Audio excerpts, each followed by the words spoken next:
कमरे में हर तरफ अंधेरा छाया हुआ था। मध्यम सी 0 बल्ब की रोशनी थी जिससे देखा जा सकता था कि बाकी का कमरा तारीकी में डूबा हुआ था।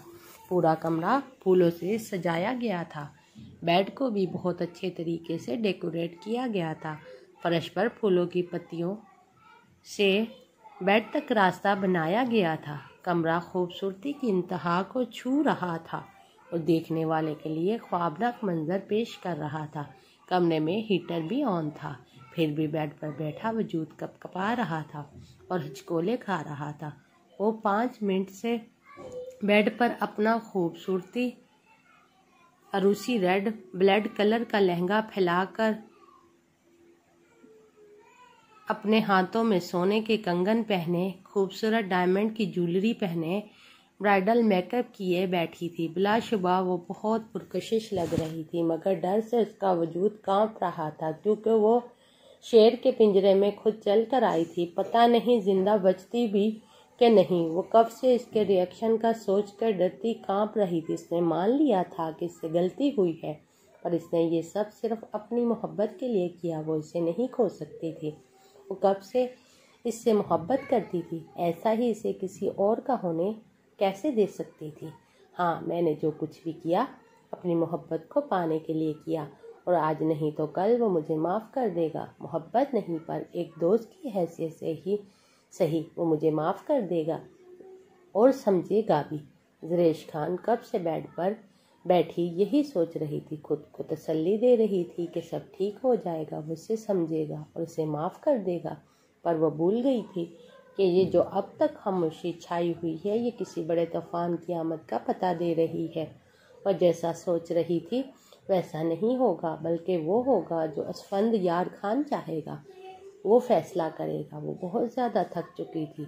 पुर्तकान पर दर्द ऐसा हावी हुआ था कि नींद नहीं आ रही थी। उसकी कमर बेड पर बैठ बैठ कर अकड़ गई थी।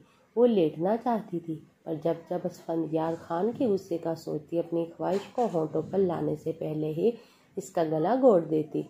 इसके गुस्से का सोचकर उसे इतनी सर्दी में भी पसीने आ रहे थे। वो बार बार अपने हाथ से माथे को साफ करती, थूक निगलती, अपनी आफियत और अजफर खान के कहर से बचने की दुआएं मांग रही थी। असफंद लाला, मुझे लगता है आपको अब कमरे में जाना चाहिए, काफ़ी देर हो गई है। असफंद यार खान की दाईं साइड पर बैठे ज़रार खान ने इसे दोबारा सिगरेट जलाते देखा तो इसे सिगरेट और लाइटर्स पकड़कर इसे नरमी से कहा, वापस कर, मेरा दिमाग घुमा हुआ है, मज़ीद ख़राब न कर। असफंद यार खान ने अपनी लाल होती आंखों से ज़रार खान को घूरते हुए कहा, जो हर थोड़ी देर बाद इसे मना करता था और फिर असफंद यार खान इससे ले लेता था। यार बस कर दे, तबीयत ख़राब हो जाएगी, किसी का तो ख्याल करें। ज़रार खान ने जिस हाथ में लाइटर और सिगरेट पकड़ा हुआ था उसे अपनी कमर के पीछे करता इसे फिर से मना करना चाहा। कोई नहीं, मेरा कोई नहीं है। अगर कोई होता तो आज मेरी बात का यकीन किया जाता, ना कि इसकी कल की आई हुई लड़की का। किसी ने मुझ पर एतबार नहीं किया। असफंद यार खान अपनी सुर्खी छलकती आंखों को ज़रार खान के हेजल आंखों में गाड़ते हलक के बल चलाया। वो कब से अपने अंदर का गुस्सा और गम दबा रहा था। सिगरेट पीकर उसे कम करना चाह रहा था, पर इसके गुस्से में कमी आने के बजाय मज़ीद इजाफा होता गया।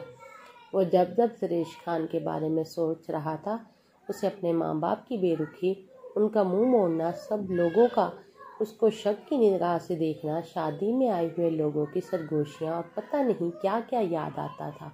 किसी को क्या बताता, इसे कुछ समझ नहीं आ रही थी कि वो क्या करे। इसके तो वहम गुमान में भी नहीं था इसके साथ ये सब कुछ हो जाएगा। किसी को अपनी सफाई नहीं दे सकता था, किसी को दलील नहीं दे सकता था। ये झूठ है, उसने ऐसा कुछ नहीं किया।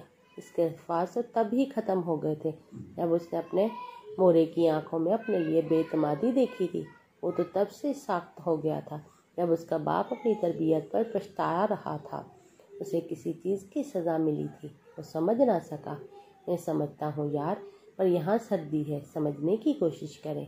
और कितनी देर बैठेंगे यहाँ, और सिगरेट पीने से क्या सब ठीक हो जाएगा? नहीं ना, तो फिर चलें, जाएं, जाकर आराम करें। ज़रार खान ने खड़े होते इसके कंधे पर हाथ रखकर तसल्ली देने वाले और समझाने वाले अंदाज में कहा,